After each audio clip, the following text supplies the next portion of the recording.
Welcome, Amakhosi Network. Welcome to the channel. Kaizer Chiefs beats Sekhukhune 1-0, scored by Mfundo Vilakazi. An excellent strike. And we win. But the one thing that you realize about our win is how is it that each and every game we have to be carried by youngsters. Abo Potsani and all these guys, they are like older players. They are more mature players, but they cannot do simple things. Like you have Mfundo Vilakazi doing simple things. But anyway, before I get into it, please like, comment, and subscribe. Subscribe. Let's get into it. The first half was a good first half for Chiefs. I feel like the exclusion of Maart really worked for us. Like it worked for us, but at the same time, I am cognizant of one thing. Sekhukhune's coach, he basically gave Chiefs an in for this game. He is the one who gave Chiefs a chance in this game. Why do I say he gave Chiefs a chance? Because he left players who have always terrorized Chiefs on the bench. He left Linda Mutambo on the bench, he left Sipho Mbule on the bench, and he left Thabang Monare on the bench. He started players that have never threatened Chiefs. Chiefs have never been threatened by Ngube or Mkize boy. These boys have never threatened Chiefs. There's never been a time where you find these boys on the pitch and you feel threatened. The ones who threaten us are Linda Mutambo, those guys, these big match players. But anyway, that is the Sekhukhune's own problem.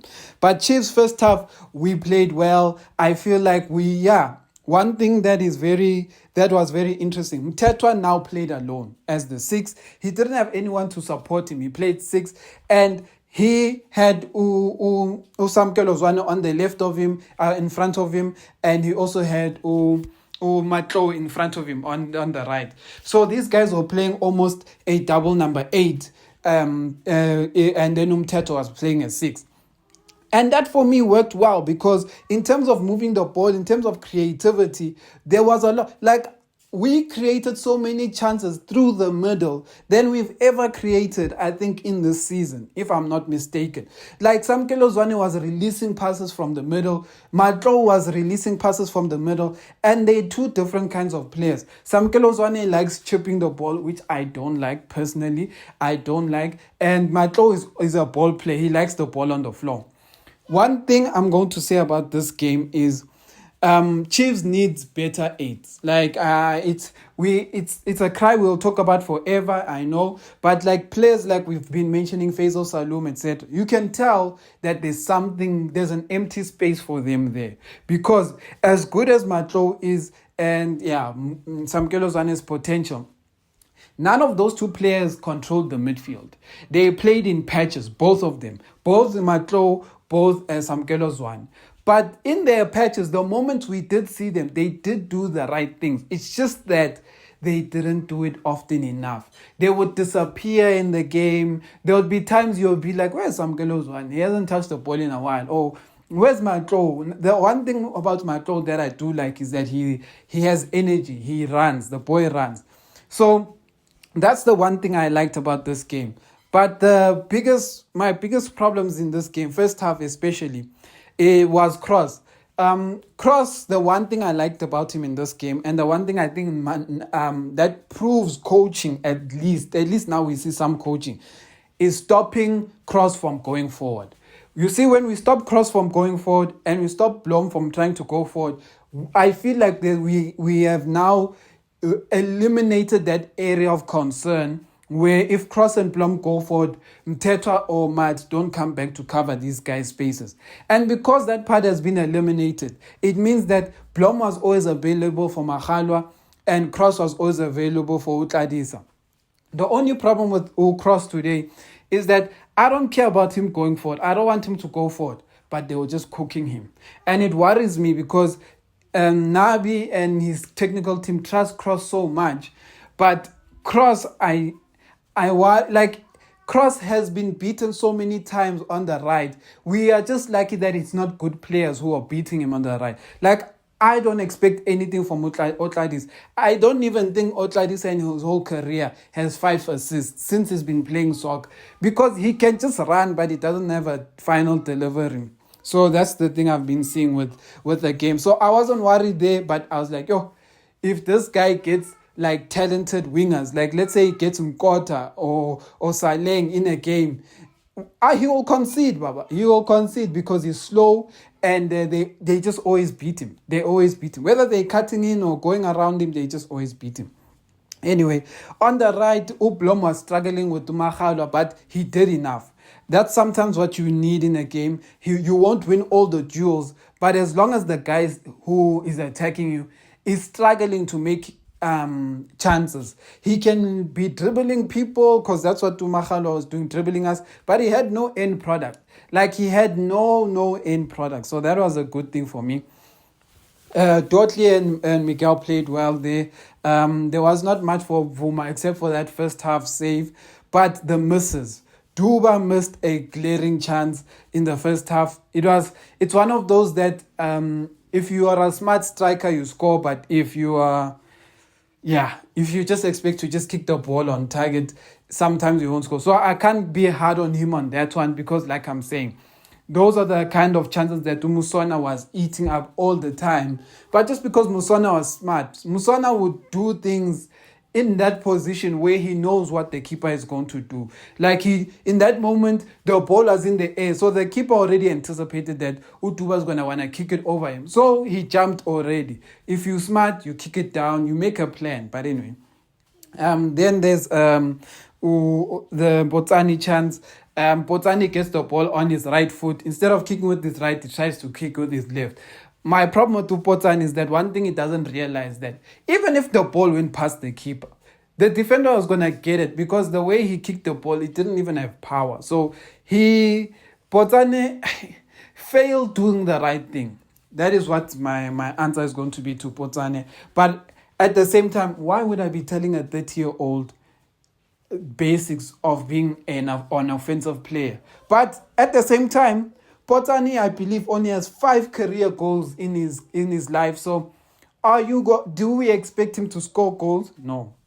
So that's the thing. That's why sometimes I always push for Mfundo Vilakazi to start, even if he fails.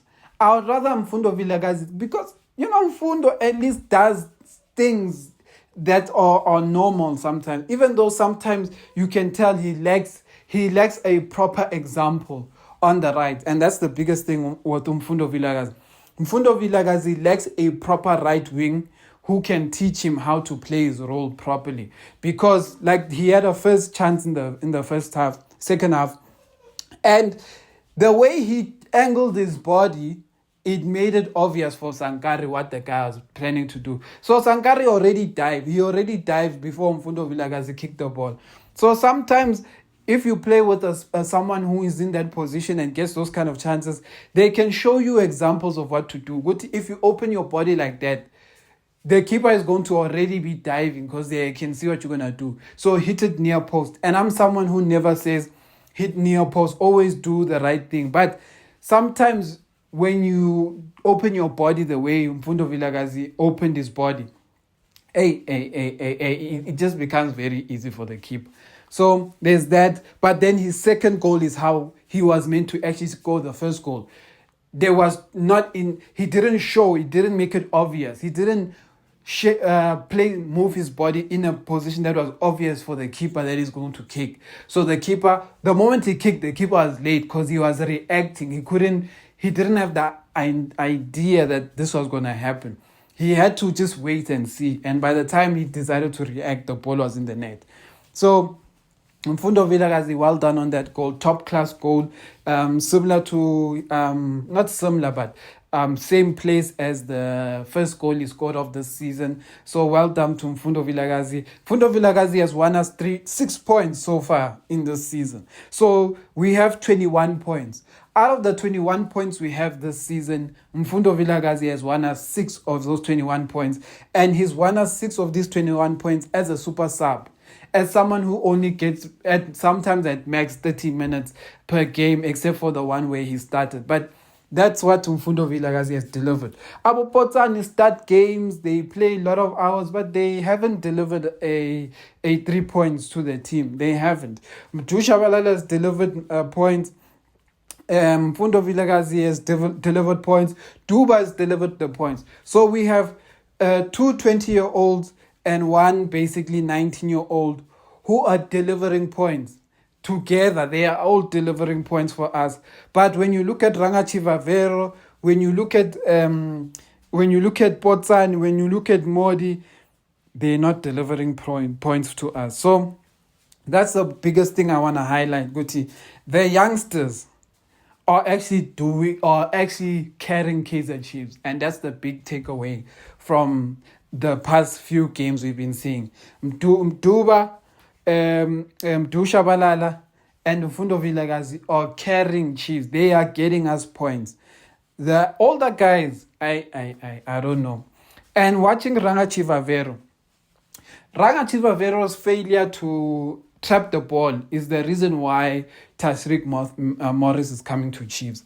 You see Morris, Ranga, everything he does is just, it's difficult to watch, because if Ranga was like someone who could hold up the ball or have good touches and stuff like that, he would find himself in the box, because a striker who can hold up the ball a lot and pass wingers who can do something with the ball always finds its way back to the striker. But if you are a striker who cannot hold the ball, you can't give the right passes, then you make it difficult for your wingers to create a play that will eventually see you put the ball in the back of the net.